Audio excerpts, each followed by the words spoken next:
da kumenya gona ba mi gadogo egba ni menya tepe ikedele nye pomtwe ya obeti nya manu pom choko foridua audio kitchen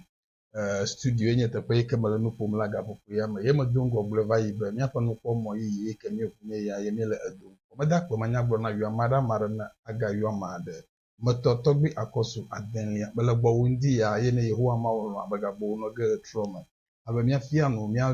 mia pom chu andeka evaro nti enye kplewa kristo to emienye amade kple amada wonye dekonuto ya amade kple amade ha wonye miato muslim alo muslim to enu gomesese ike le dekonuto ugboa bele kristo to ugbo ye nu gomesese ike le kristo to ugboa bele dekonuto ugbo nyemenya nu gomesese kai le wo asiwoku de amade kple subosubo mu bo jihose amade kple subosubo esubo mu la jihose webe le subosubo mawuma le parome le miato grupe de konu ma Kristo to mesia susuye ta miato gbu wona na nodo bo nwure bebe enuma gede wo le bibrama wo amenyo ko vudada wonyo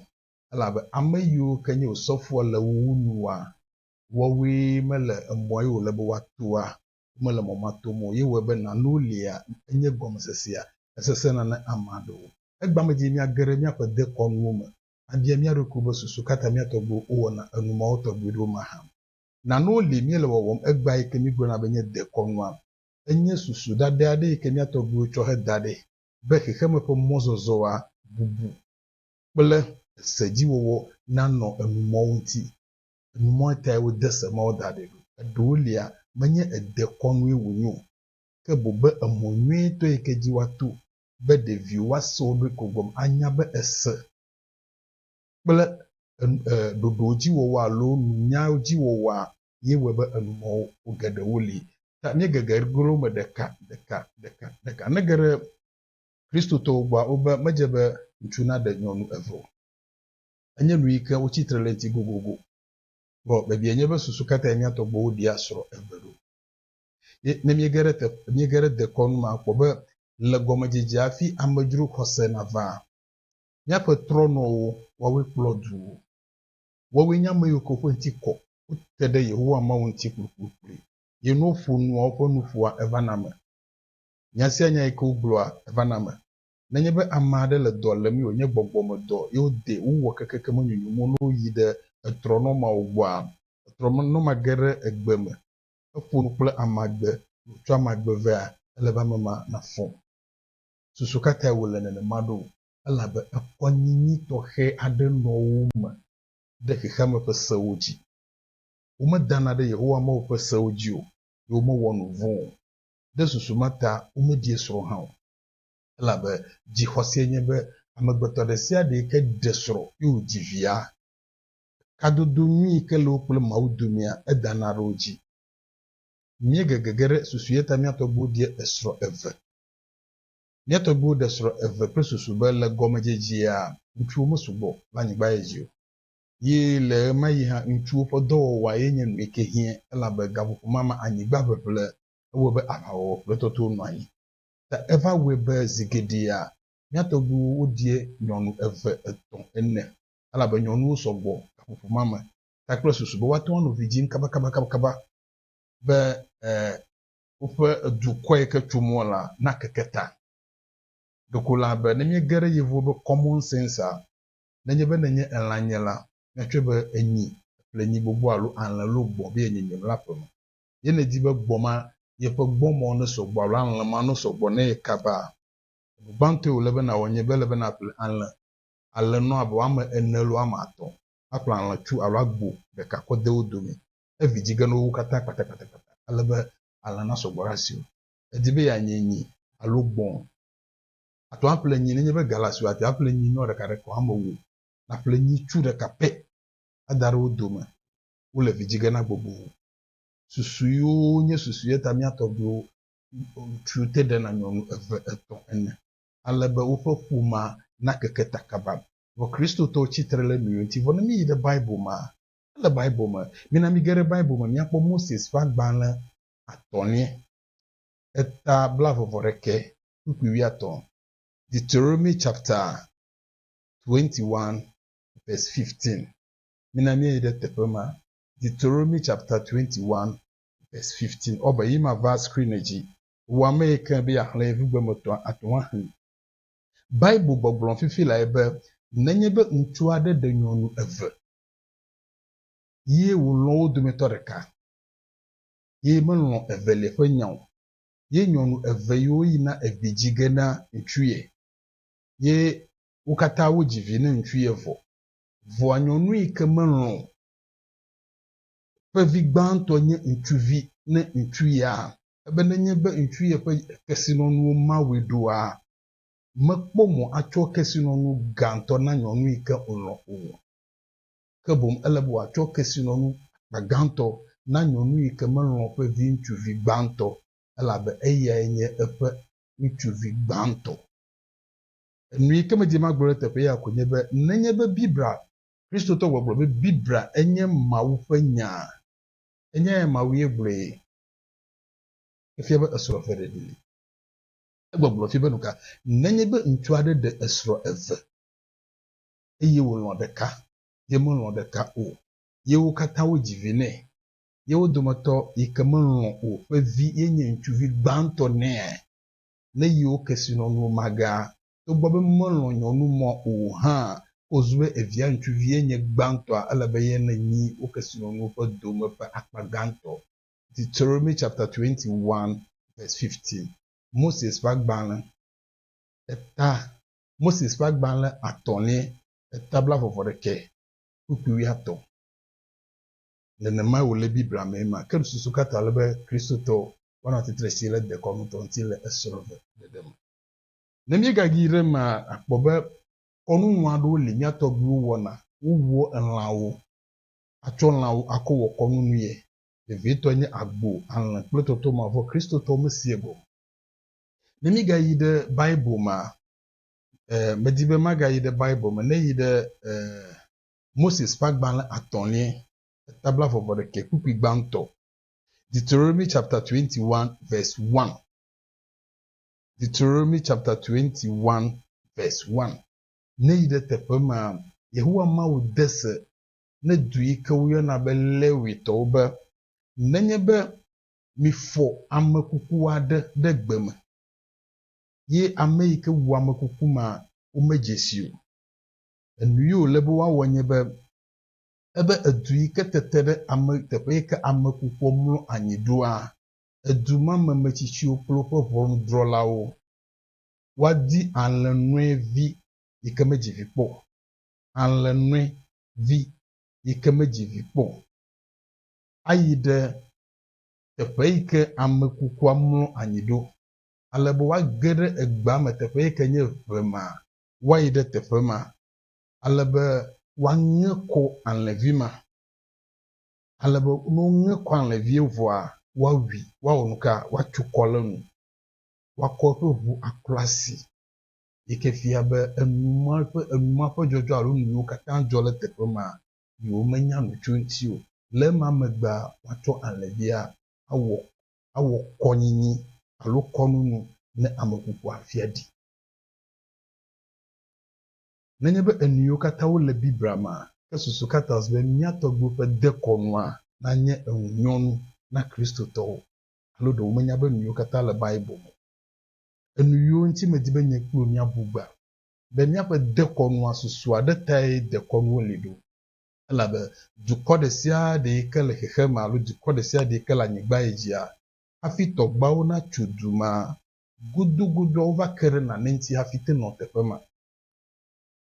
ati wanye tosisi alo tovoa de kenti ova kedo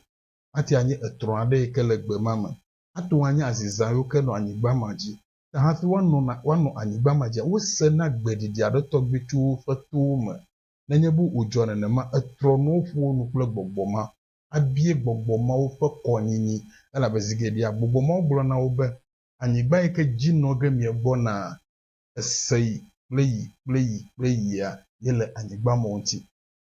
tanenye be miele jino ga elbe mi awode esema oji esema wa we va trozo anyigba pe alo dukoma pe konyinyi le kwaro mu ne gere tonyi gbajia edu ade le tepe mai ke uyo be dove ma enye anyigba de yike hafi ufotogbiga na fo anyigba eno avemapo eva potepa no avepo be yadagble esie ya na nye bu galagrama esena gbedidi ade togbi yike ame tututu le nupo mama no egomesemo alebe yike uva dafa bade vano nupo kple gbogbo mal afkle afawa ena wonyanywe be anyigba ya rai wonye omu wa mela anyigba majio ye evu be konare anyigba majio ebe koklo fe vua mele bo akola anyigba majio ye na make amegbeto fe vu be konare anyigba majio plus susu be omu wo nuvo de tepe mo nenye be wa no tepe ma la tele be wa wore esemo nye sekawo mele be wa nye apemelade ke de tepe mo apemelade koklo egbon enyi ala plitoto mo meganyo nenye be wate wa wode dodo mawujia ke akpobe wate wa no tepe ma kliye eyi jiglo no be nyonu ade ke megaji vila nyigba majio olon de ji tanenye be ne ide dove egbe a umeji vide dovo ta over wo clinic over to na okrapo a otu ihe dira de edu anyigba ma presusu be nenye be amade fofu yo le kulema amano tepe ma vadas na time ku GV umenyela de anyigba majio te bonedo Christmas alodo koru no aro wo ya ople na la okweva benkeke ton alono kweve gbanka elebe na wi ye ha koru no aro yeji afi wo wi moto gbe nyenya to groupe ekonyinyi ka amado mesie gomo nye gafo nu kwotwo nya to groupe etrono yo ke no duo no umedie soro etrono umedie so jihosie nyebe nenyebe enya made jibe ya wo mawudo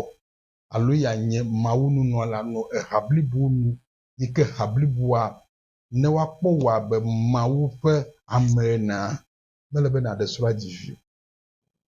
alabe nenyebe ne desura ye ne jivia wo mawu subosuba meno no gabaleke wo lecho gomajijia le paruma view atonwa yi aba jago la madeji view ma baba gaba dalakpa na enu wa mo gbogbogo bevesege nya wo melebe na glo wa magbeto enenye egegere na ho afia banya sro ikeneda menya no no mekele nyonwa si hafi nedo na no ike wo de kan le mo woni wa ke ba de nyonu ma ewoge susumata ne yi de bible ma akbobe Corinthia ne yi de Corinthia to pa gba ma Corinthians chapter 7 verse 32 Corinthians chapter 7 verse 32 Corinthians to pa gba na eta adre pupibla ton vo eve bible be ebe medibe mahala egbe moto la be ko yevu gbe moto ko dare enu ejinami ta bible gbogbo fifi la be ebe nye didi enye be migachi jimadedi o ebe migachi jimadedi o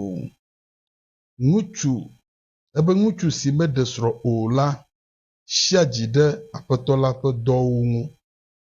eyi udina vevie be yaje enu idi mi agasi aka ebe nye didi vevie nye be megashiji madedi o nguchu si medesro o la shiaji de apetola pe dowu eyi udina vevie be yaje enu kene yide ji agbogloge be ke nguchu si ebe nguchu srotola shiaji de ehamenuwo eyi udina vevie be yaje yesro yase gomalie susumata akobene yide Kristo subo ma Roman to upofadeso umediesro le dekonu ma amonye trono ike gafufu ma no fulu global anu yedo dogetwa ejona umediesro ala be bible kura gbogbon fiebe ebe ntusi ke menye sroto ola edina vevebe ya wo mawudo ala be dina zigede be ya je Yehowa mawu ke Amerika medesro o ntusro Amerika nyensu tusro tola edina zigede be ya je hehemu ye ya wonu ike aje yesro susumata miato gbu kenye etronoa umedie esro o Badak pemanya gblɔ na abalị ke medongo gblɔ na eya magblɔ be dodokpɔkoe nye míele míaƒe machine so alo míaƒe enukpɔmɔ ya dom kpɔ nenye be yi nyuitɔ me ye míedze wɔnawo gɔmea enuyiwo katã ne le wo sege bebe glitoto ne le glitoto sege le teƒe ye nenema ke míaƒe alobalo ke míedana enyamenyiwo katã míegblɔna ye adzototo yiwo katã míetona ele wo katã kpɔ ge eʋuƒoƒo ƒomevi ɖe sia ɖe ke le eƒe nyigbadzia míele wo katã kpɔ ge le teƒe ya ye nenema ke medo ŋugbe hã be enyadzɔdzɔ yiwo katã dzɔdzɔ le eve ƒe golɔgo Togo ƒe golɔgo kple Benin ƒe golɔgo ɖe sia ɖea míele kpɔ ge le teƒe ya tso dzo ɖa va se ne fiɖagbe meda kpɔ manya gblɔna vɔ nenye be wɔna ya wɔm míele ye babia aɖe va susu me na le dzi be yabie mɔa nenye be nye ame aɖe yi ke mete ŋlɔ nu ye naŋlɔ míaƒe wobabiawo ato míaƒe Facebook oa míaƒe kaƒodzesi yi ke naŋlɔ nu woto dzi eya nye 0503 447550 0503447550 ŋlɔ message so katã na to teƒe ma ne yi ɖe WhatsApp a ne mete nu ŋɔŋlɔ go awoe ƒo nu ne ƒo nua na ko nu ƒo audio a na kpe ɖo la mi to teƒe ma míele ŋu ɖo ge na nenye be woɖo etrɔ ma mele babiawo katã ŋuti ɖo ge ne etsɔ ye míegava ŋdi me hã megale babiawo ŋuti ɖo ge ta matsɔ ŋudɔkutsu ya tɔ alo toto ya tɔ kɔse ɖe teƒe ɣetrɔ me ne ƒo ga ne heyina